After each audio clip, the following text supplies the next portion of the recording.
Hello दोस्तों, नमस्कार। मैं एलके निराला आप लोगों को अपने ही चैनल पे स्वागत करता हूं। चलिए, आज हम लोग पढ़ने वाले हैं क्लास 10th का फिजिक्स भौतिकी। चैप्टर फर्स्ट होने वाला है प्रकाश का परावर्तन, जिसको इंग्लिश में रिफ्लेक्शन ऑफ लाइट कहते हैं। तो दोस्तों, इसमें हम लोग टॉपिक पढ़ने वाले हैं गोलीय दर्पण, और दर्पण का सभी प्रकार पढ़ेंगे। तो आप लोग वीडियो में शुरू से अंत तक बने रहिए। तो चलिए हम लोग जानते हैं सबसे पहले गोलीय दर्पण, जिसको इंग्लिश में स्फेरिकल मिरर कहते हैं। देखिए, कहता गोलीय दर्पण उस दर्पण को कहते हैं जिसकी परावर्तक सतह किसी खोखले गोले का एक भाग होता है ना। तो ये गोलीय दर्पण हो गया। जैसे कि आप लोग देख पा रहे हैं कि कहता है कि देखिए, जिस तरह से ये गोला होता है और इसको ही काट करके आधा पर से ये दर्पण इसको बना दिया गया है। तो ये था हम लोगों का दर्पण का परिभाषा। चलिए आगे हम लोग देखते हैं दर्पण के प्रकार। तो देखिए, कहता है गोलीय दर्पण दो प्रकार के होते हैं। एक होता है अवतल दर्पण, जिसको बोलते हैं इंग्लिश में कॉनकेव मिरर। 2 नंबर में होता है उत्तल दर्पण, जिसको बोलते हैं कॉन्वेक्स मिरर। तो चलिए हम लोग जान लेते हैं पहले 1 नंबर का। तो देखिए, इसमें दिया है अवतल दर्पण कॉनकेव मिरर। तो इसको हम लोग समझते हैं। देखिए, कहते हैं खोखले गोले के एक टुकड़े की बाहरी सतह को रजित करने से अवतल दर्पण बनता है। खोखले गोले को एक टुकड़े की बाहरी सतह को रजित करने से अवतल दर्पण बनता है। जैसे देख लीजिए यहाँ पे, सपोज दैट यहाँ पे देख लीजिए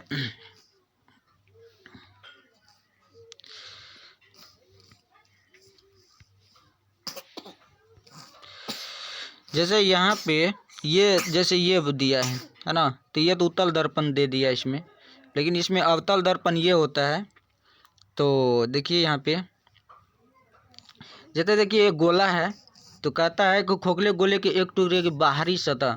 तो इस जैसे ये गोला है इस तरह से, तो इसका बाहरी सतह जो रजित मतलब होता है पेंट किया हुआ, ऐसे बाहर का जो ये पेंट किया हुआ भाग रहता है, तो इसी को हम लोग कहते हैं अवतल दर्पण, जिसका ये बाहर वाला भाग पेंट किया हुआ रहता है और ये आगे वाला जो भाग होता है ये परावर्तक सतह होता है।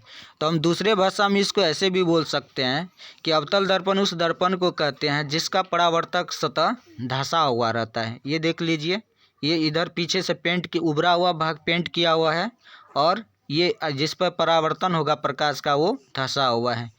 तो चलिए हम लोग समझते हैं उत्तल दर्पण दूसरे प्रकार का, जिसको इंग्लिश में कहते हैं कॉनकेव मिरर। तो देखिए क्या कहते हैं, कहता है खोखले गोले के एक टुकड़े की भीतरी सतह को रजित करने से अवतल दर्पण बनता है। जैसे देखिए खोखले गोले मतलब हो गया, जैसे ये हो गया खोखले गोले के एक भाग हो गया। कहता है भीतरी सतह को रजित मतलब पेंट करना है। जैसे ये भीतरी सतह को पेंट कर देंगे ऐसे, तो इसका परावर्तन किधर से होगा बताइए। तो इसका परावर्तन जो है इस साइड से होगा। ये परावर्तक सतह हो गया उत्तल दर्पण के लिए, मतलब अवतल का ठीक उल्टा उत्तल होता है। अवतल में ये उभरा हुआ भाग पेंट किया हुआ रहता है, और धंसा हुआ भाग क्या होता है कि परावर्तक सतह होता है, जिससे प्रकाश आसानी से मतलब टकराएगा तो परावर्तन हो जाएगा।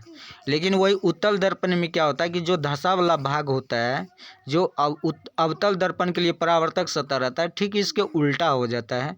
इसमें इधर से पेंट किया जाता है धंसा हुआ भाग से। तो देखिए इसमें कहता है खोखले गोले के एक टुकड़े की भीतरी सतह को रजित करने से अवतल दर्पण बनता है। तो भीतरी सतह को जैसे रजित कर देंगे तो ये जो बनेगा, भीतरी सतह को रजित कर देंगे तो ये बाहर जो बनेगा ये सतह, इसको बोलते हैं क्या, उत्तल दर्पण। तो चलिए आगे हम लोग समझ लेते हैं गोलीय दर्पण से संबंधित कुछ पद हैं। तो देखिए गोलीय दर्पण से संबंधित कुछ पद है कि ध्रुव पहला नंबर में आ जाता है। ध्रुव कहता है ध्रुव, जिसको पॉल कहते हैं। तो देखिए इसमें कहता है गोलीय दर्पण के मध्य बिंदु को दर्पण का ध्रुव कहते हैं।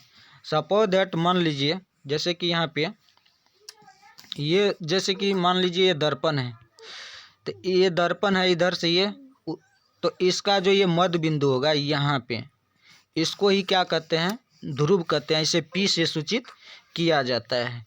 तो चलिए अगला देखिए हम लोग समझते हैं 2 नंबर में वक्रता त्रिज्या concave centre of centre of curvature पढ़ते हैं।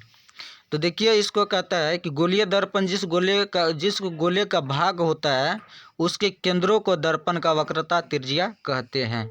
इसे C से सूचित किया जाता है। तो चलिए देखिए इसमें कहता है वक्रता त्रिज्या, जैसे ये कि ये दर्पण हो गया और यहाँ से इसका जो है ये मुख अक्ष हो गया, और इसमें देखिए यहाँ पर जो है ये फोकस होता है, फोकस, और यहाँ पर ये वक्रता केंद्र होता है। तो वक्रता केंद्र से दर्पण के बीच जो दूरी होता है उसी को वक्रता त्रिज्या बोला जाता है। तो चलिए आगे हम लोग देखते रहते हैं। तो वक्रता त्रिज्या जिसे R से सूचित किया जाता है। चलिए आगे हम लोग समझ लेते हैं प्रधान या मुख अक्ष, जिसको प्रिंसिपल एक्सिस कहते हैं। तो देखिए इसमें कहता है गोलीय दर्पण के ध्रुव से वक्रता केंद्र को मिलाने वाली सरल रेखा को दर्पण का प्रधान अक्ष कहते हैं। ठीक है, तो देखिए कहता है गोलीय दर्पण के ध्रुव से वक्रता केंद्र को, जैसे ये दर्पण है तो देखिए इसमें दर्पण है और ये इसका जो है यहाँ पे दर्पण के बीच में यहाँ ध्रुव हो गया, और यहाँ पे मान कर चलिए कि यहाँ पे C हो गया। तो दर्पण से क्या कहते हैं, ध्रुव से लेकर के वक्रता केंद्र को जो मिलाने वाली ये रेखा होता है इसी को बोलते हैं क्या, प्रधान अक्ष या मुख अक्ष बोलते हैं। ठीक है, इसी को प्रिंसिपल एक्सिस कहते हैं। तो आई होप आप लोगों को ये वीडियो पसंद आया होगा, अच्छा लगा होगा। यदि अच्छा लगा है तो हमारे चैनल को सब्सक्राइब कर लीजिए, ताकि इस तरह के वीडियो जब भी अपलोड करेंगे तो सबसे पहले आप लोगों के पास पहुंचेगा। वीडियो में बने रहने के लिए बहुत बहुत धन्यवाद। फिर मिलते हैं नेक्स्ट वीडियो में, तब तक के लिए जय हिंद।